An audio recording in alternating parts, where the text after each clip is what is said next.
తెలుగు ప్రజలారా, ఒక కుటుంబంగా ఉన్న మీతో ఈ ఇంపార్టెంట్ చాలా ప్రాముఖ్యమైన విషయం షేర్ చేసుకోవాలని ఆశిస్తున్నాను. మీ ప్రార్థన నాకు ఎంతో అవసరం ఉంది. ఆగస్టు 1ని నేను నిమిషా ప్రియను విడుదల చేయడానికి వెళ్ళి మరణశిక్షను తప్పించి సుప్రీం కోర్ట్ ఆఫ్ ఇండియా ఢిల్లీలో ఈ బెట్టింగ్ యాప్ కేసులు ఉందని నేను యమీన్ ప్రక్కనున్న ఒమాన్ నుంచి వచ్చాను. నిద్రాహారాలు లేకుండా డైరెక్ట్గా కోర్టుకెళ్ళి మొన్న మధ్యాహ్నం 1:20 సుప్రీంకోర్టు 2లో ఆనరబుల్ జస్టిస్ సూర్యకాంత్ గారి ముందు వాదనలు వినిపించాను. అయ్యా, నేను ఇప్పుడే నిమిషా ప్రియ 20 రోజుల నుండి వచ్చాను అంటే ఆయన అన్నారు, చాలా సాటిస్ఫైడ్ కదా మీరు మరణశిక్ష తప్పించినందుకు. లేదు సార్, నేను ఆవిడ ఇండియా తీసుకొచ్చినంత వరకు పోరాడుతాను, కొన్ని ఇబ్బందులు ఉన్నాయి, కానీ ఇప్పుడు ఇక్కడికి ఎందుకు వచ్చానంటే ఈ బెట్టింగ్ యాప్ కేసు ద్వారా 30 కోట్ల యువతి యువకులకు ఇంకా ఎక్కువ మందికి ఎంతో నష్టం జరుగుతుంది. కొన్ని 100,000 మంది ఆత్మహత్యలు చేసుకున్నారు.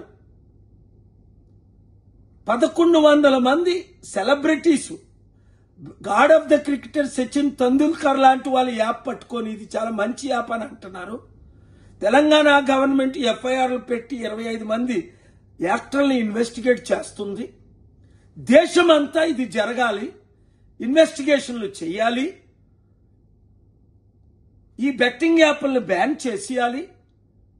టిక్ టాక్ ని ఏ విధంగా 275 యాప్లను బ్యాన్ చేశారో ఈ సూసైడ్లు జరగకుండా ఆపాలి, లేదా మన దేశంలో యూత్ అంతా సర్వనాశనం అయిపోతారని ఆర్గ్యుమెంట్స్ చేయగానే Dream11 అంబానీ గారు రిలేటెడ్ యాప్ అట, A23 అలాగే MPL ఈ యాప్లన్నీ బ్యాన్ చేసి ఈ 30 కోట్ల యూత్ ని కాపాడవాలి, లేదంటే మన దేశమే ఉండదు యూతే లేకపోయినప్పుడు అని నేను ఇలాగా మీ అందరికీ తెలుసు కదా.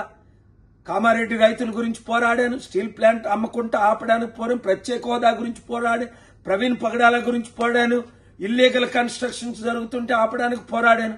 ప్రతి ఒక్క పోరాటంలో నేను ముందున్నాను మీ ప్రార్థనల ద్వారా. అయితే ఇది ఎంత 8 లక్షల కోట్లు బెట్టింగ్ యాప్ అని వినగానే సుప్రీంకోర్టు ఆర్డర్స్ పాస్ చేసేశారు.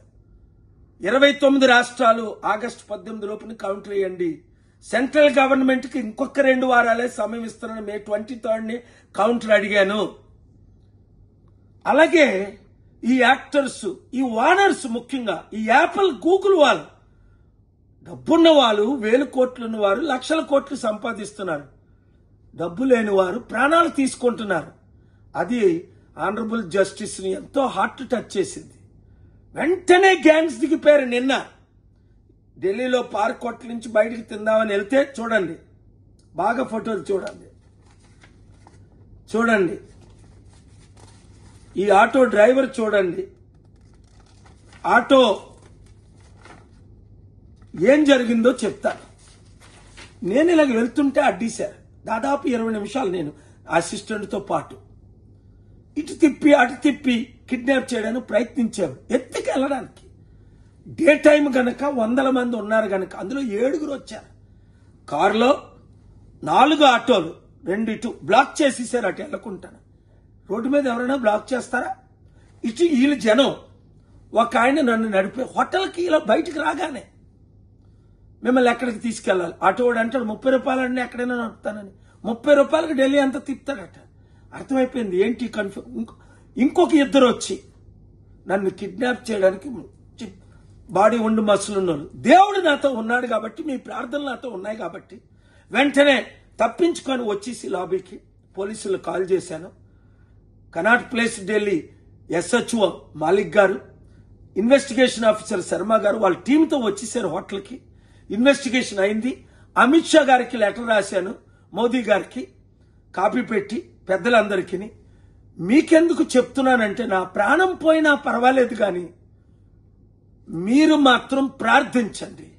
ఈ అవినీతి పరులు మార్పు చెందినంత వరకు ఈ దుష్టులు దుర్మార్గులు మారినంత వరకు నా పోరాటం జరుగుతూనే ఉంటది.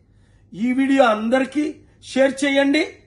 మార్పు రావాలి. ఆ మార్పు మనమే తేవాలి. ప్రజాశాంతి పార్టీ ద్వారా మార్పు జరుగుతుంది అన్నవారు అందరూ ఈ విషయంలో చాలా సీరియస్గా ఉండండి.